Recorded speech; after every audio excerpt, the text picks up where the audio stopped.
Hey everyone, just sort of a impromptu video for some tips.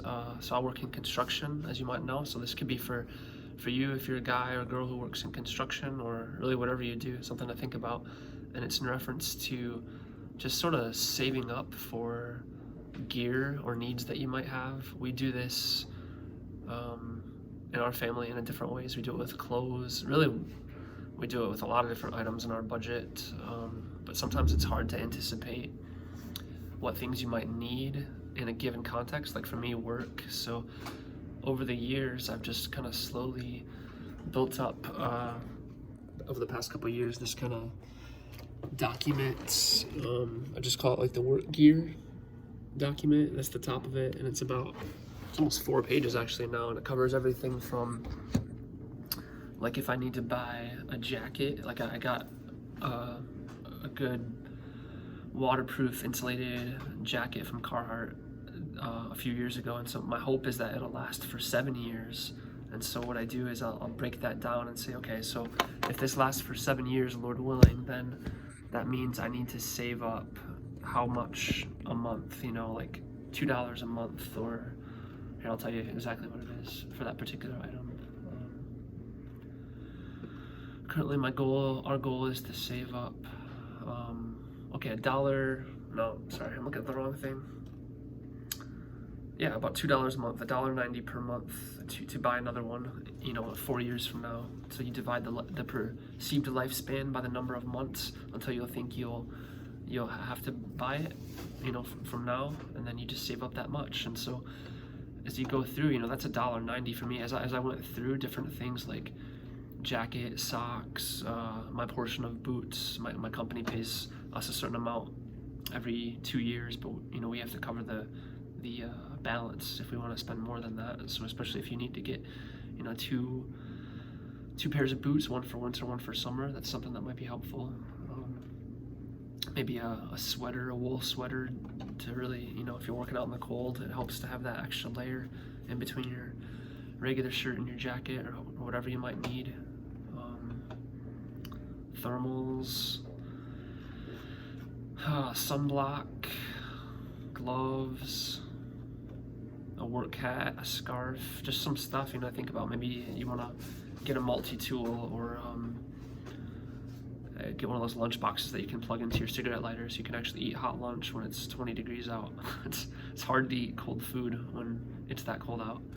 So it's all grace.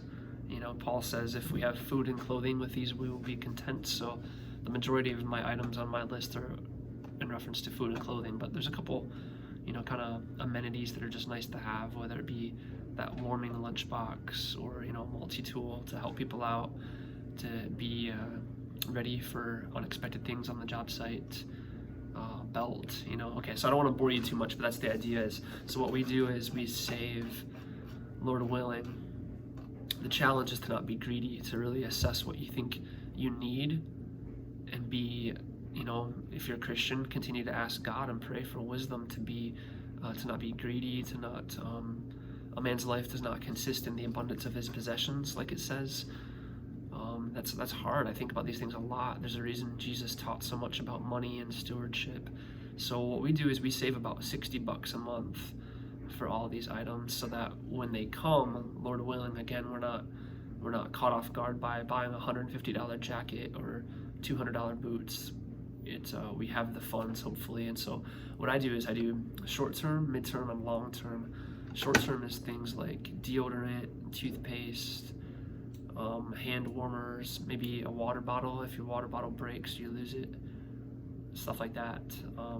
Mid-term is things that do have more of a higher cost, but they go somewhat more quickly. So like socks. What else would be midterm? Socks, maybe some boot laces, thermals. I try to anticipate 3 years lifespan for thermals. Hopefully it's more. And then long term is the stuff that's longer, and you want to really make sure that you don't spend that money before you should, but you want to have it separate, maybe into a long-term fund, so that when those items that last for 4, 5, 7, 10 years come around, it doesn't sneak up on you, especially. And and that would be for me like work pants, a jacket, you know, different layers on the chest and the pants, gloves, especially some good solid, good quality winter gloves, a scarf, etc. So that's the idea. We save up $60 a month. You know, think about, would you do this for your work fund? Would you do this if you're a stay-at-home mom, or if you're a guy that wants to help your wife? You know, does she have needs in regard to stuff in the kitchen, in her realm, or the house, that she would do well to have a fund like this? Hope it blesses you. Okay, take care.